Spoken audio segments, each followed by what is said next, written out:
Yan, good morning! So, ayan, after ng work natin, dumaan tayo ng SM Hypermart, ang pinakamalapit na pwedeng bilhan ng mga ganyan, gulay-gulay.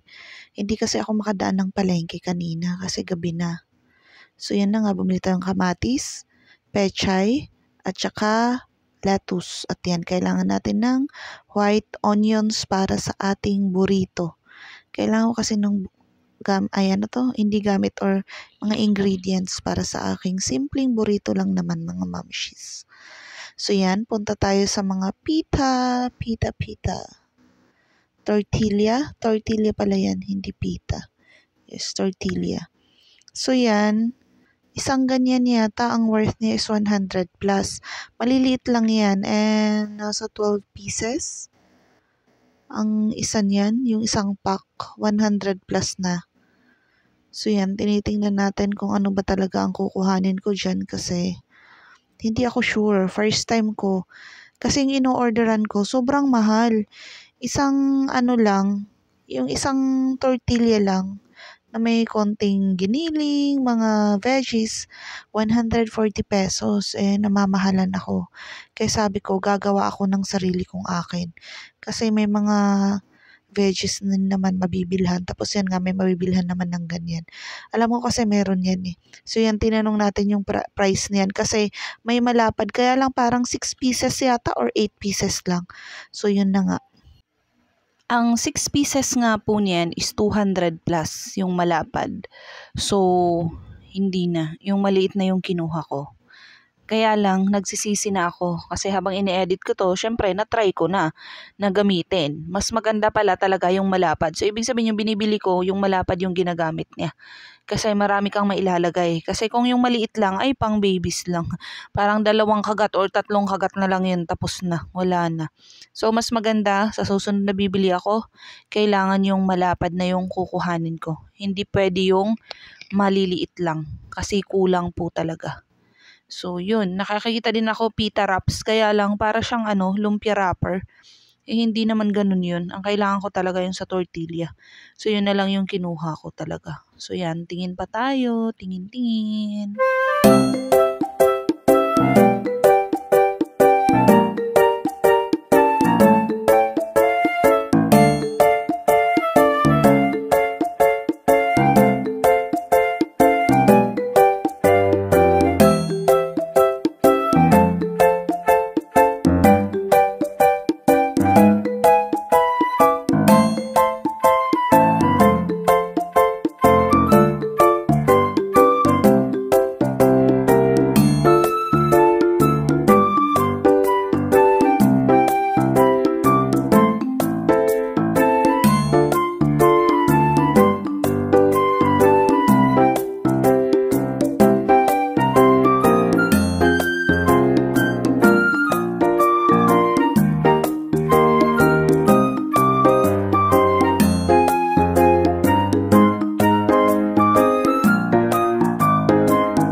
So ayan, mamimili tayo niyan ng giniling.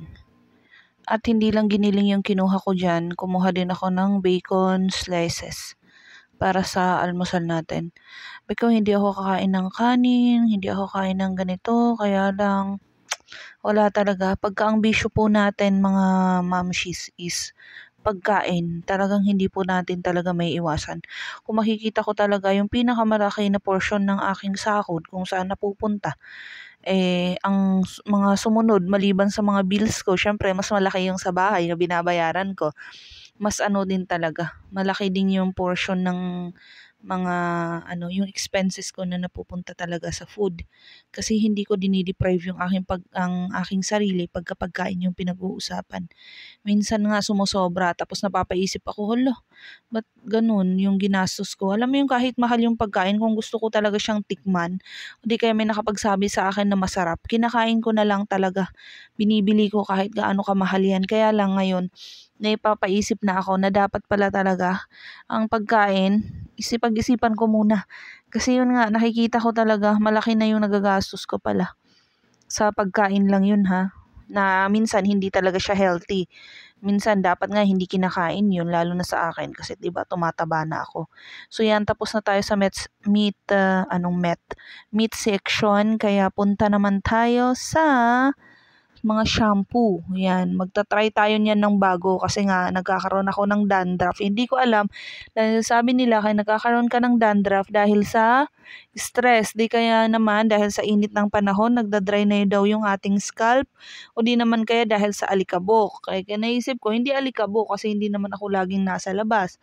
Minsan lang din naman, saglitan lang, ganon. Hindi naman ako babad. Kaya lang, para paiba-iba ako ng shampoo para hindi ako magkaroon ng dandruff. So, tapos na tayo sa Pantene. At yan na naman, nakatutok na naman ako sa Pantene. Sabi ko, iba naman ang kuhanin natin. So, yan, kukuha tayo dyan.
So yes, namalengke tayo ngayon.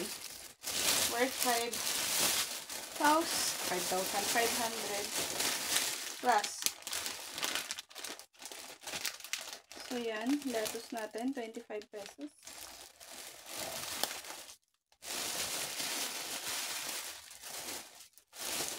And then 16 pechay.